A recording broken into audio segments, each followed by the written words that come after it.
Donc, je suis très heureuse de l'accueillir. Je vais vous laisser la parole. Il va vous présenter à la fois son travail et ce projet d'échange. Donc une conférence autour de l'art et de l'écologie. Certains d'entre vous le connaissent parce que depuis quelques semaines, nous avons fait ensemble un séminaire autour de l'art, du territoire et de la nature.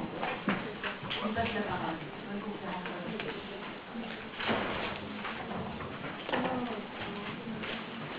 Merci Lily. Merci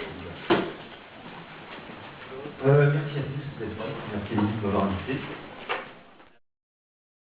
Une espèce de sens, entre guillemets, qui n'est pas celui du toucher, ni du oui, ni de la vue, mais capable d'appréhender certaines notions, certaines choses.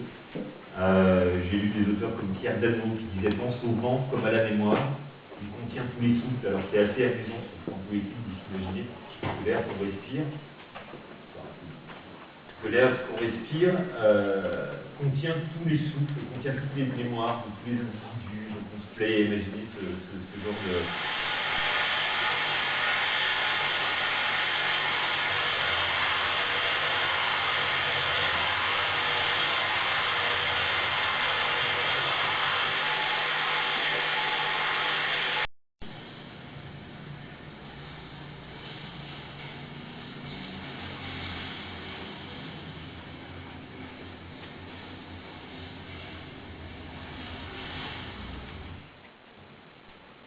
Voilà, alors maintenant tout est fait pour qu'il se passe rigoureusement à chaque fois la même chose.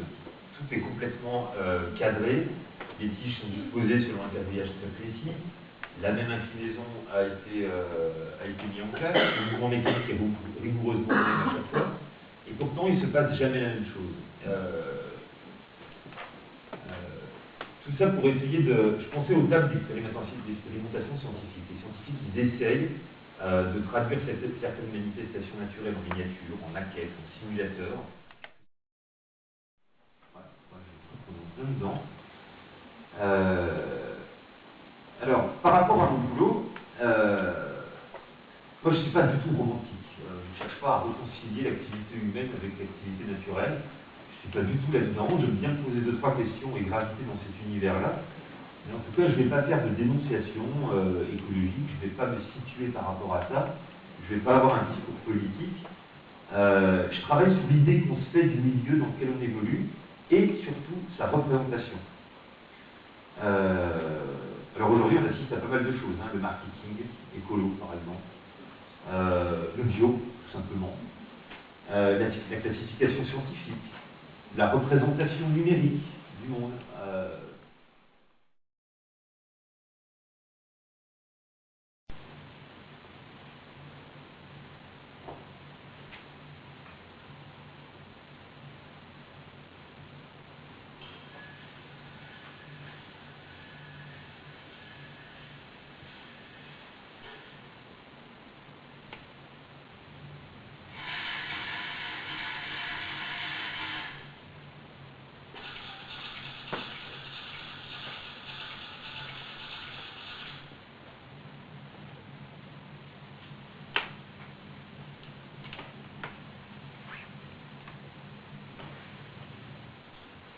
Comment le jeu érotique de 3 feuilles on vient à produire un mouvement animal.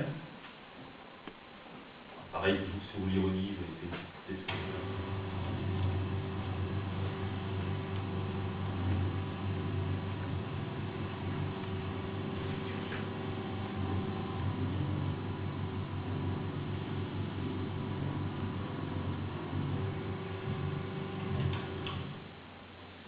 c'est une bête sauvage qui accueillait les gens pour faire des expositions.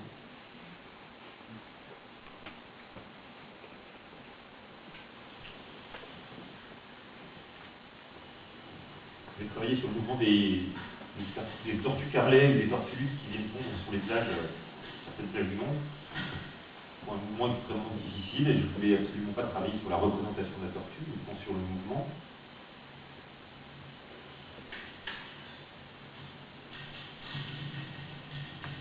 Rien n'est parfait, c'est difficile, on se demande si elle va arriver à produire son geste à chaque fois. Donc il y a de l'empathie qui est mise en place, il y a une pitié, il y a une empathie un peu à son effort. Elle arrive quand même à se déplacer, mais là où les choses sont un peu vicieuses, c'est que le câble qui est là pour l'alimenter la retient. Et avec un petit système de ressort, pas suffisamment pour l'empêcher de produire son mouvement. Donc le mouvement se fait quand même,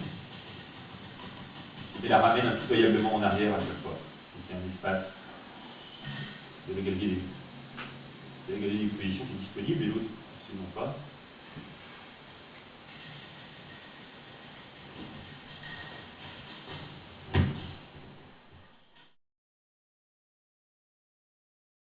Une espèce de salle comme ça à l'extérieur, qui est complètement vitrée sur deux parois. Et j'ai repris les principes des modes de représentation que les horticulteurs ou les gens comme ça ont dans leur film, dans leur magasin, etc. Donc c'est des démonstrations comme ça de plein de variétés d'espèces. Et là, les espèces sont artificielles, donc c'est une crédibilité naturelle, mais elles viennent avoir un contact chacune avec le sol, le plafond, les parois. Elles viennent caresser, se buter contre. Et du coup, de l'extérieur, on a un sentiment d'oppression qui commence à se mettre en place. Malgré l'aspect ludique des premiers instants, on se sent un peu mal à l'aise au bout d'un moment. En fait, c'est une pièce sur la claustrophobie, naturellement. Et on a un peu, au bout d'un moment, le sentiment qu'il y a un début de conscience.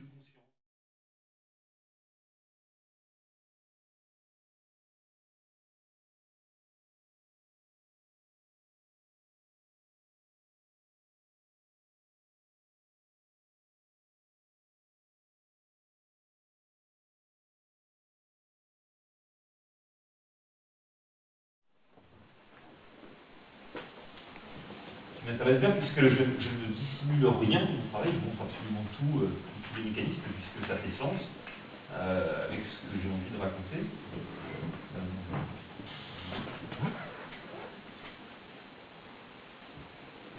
Toujours par rapport à certains mythes, Dionysos, le dieu du vin, de l'eau, de certains vices, faisait des orgies avec des ménades, avec des bacchantes, dans les visions grecques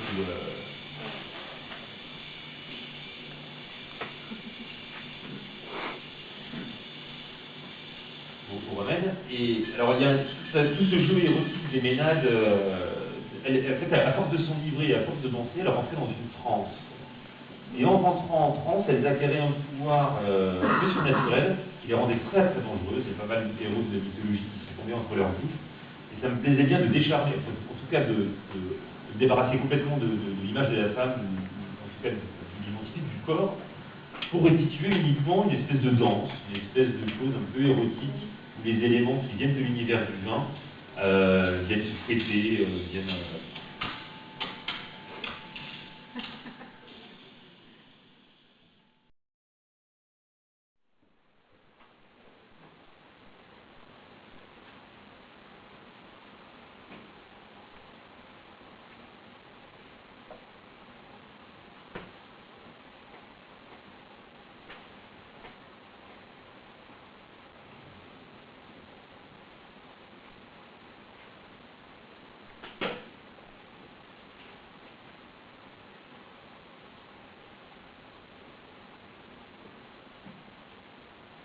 La nature, bien sûr, n'est pas tout à fait nature.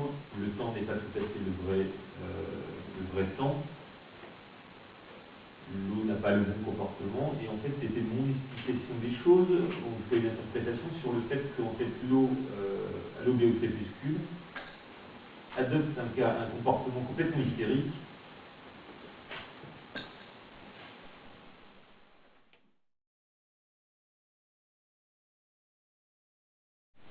C'est une unité. Et c'est à partir de là où il y a quelque chose qui commence à s'opérer d'intéressant. Ça revient ici, ça revient à accepter l'idée de mort. Donc, là, ce qui peut paraître très angoissant au début d'un séjour comme ça, devient au bout d'un moment très rassurant, puisque la forêt le considère comme n'importe quelle espèce vivante, comme n'importe quelle espèce qui nous entoure, On ne fait plus de distinction entre les espèces dans lesquelles on évolue. On se sent considéré par l'entité forêt comme n'importe quoi qui nous entoure. Et donc, au bout d'un moment, on commence à avoir un tissu de relations qui se met en place. Et ils ont commencé à observer, à travers la canopée, à travers la cime des arbres, certaines manifestations naturelles, comme le vent, les étoiles, la lune, les éclairs, les orages, etc. Et ils ont commencé à prendre conscience que ça, ces manifestations naturelles pouvaient être un signe divin. Ils ont commencé à interpréter les éclairs comme étant des manifestations de Dieu. Et donc, la forêt qui plie donc le regard de la voûte céleste devenait un problème, puisqu'on empêchait la communication avec les dieux. Et en fait, il nous explique que c'est à partir de là que les civilisations se sont construites sur la déforestation. C'est comme ça que les clairières ont été inventées, c'est comme ça que les villages se sont construits sur des clairières. C'est comme ça que les gens ont eu besoin de couper la forêt, justement pour pouvoir avoir accès à la communication avec le divin, la voûte céleste, etc.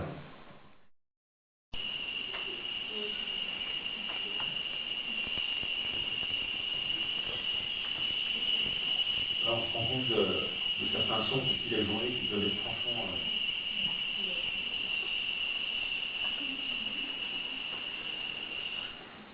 assez puissants.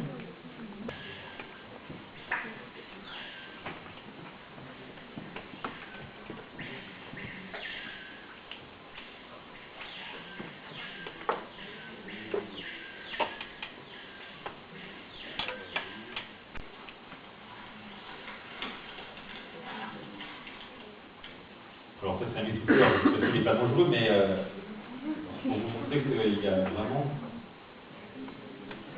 absolument aucune hostilité de leur part.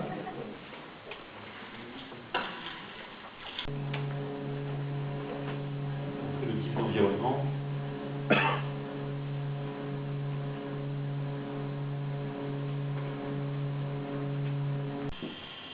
Et essaye de puiser quelque chose dans cette surface, quelque chose bien sûr sur le plan métaphorique, c'est son image qui cherche, mais en fait l'image ne se fait jamais puisque la surface suit le contact. C'est quelque chose qui ne se fait pas, du coup il y a un rapport charnel qui s'installe entre les deux, il y a un rapport de contact impossible, il y a presque une relation érotique qui se met en place.